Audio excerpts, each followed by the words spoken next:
Di mo maintindihan kung ba't ikaw ang napapagpan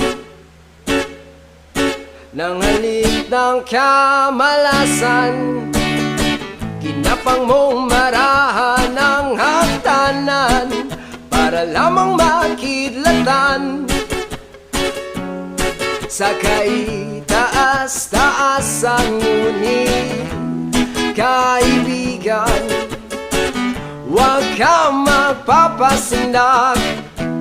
Kaibigan, easy lang saya.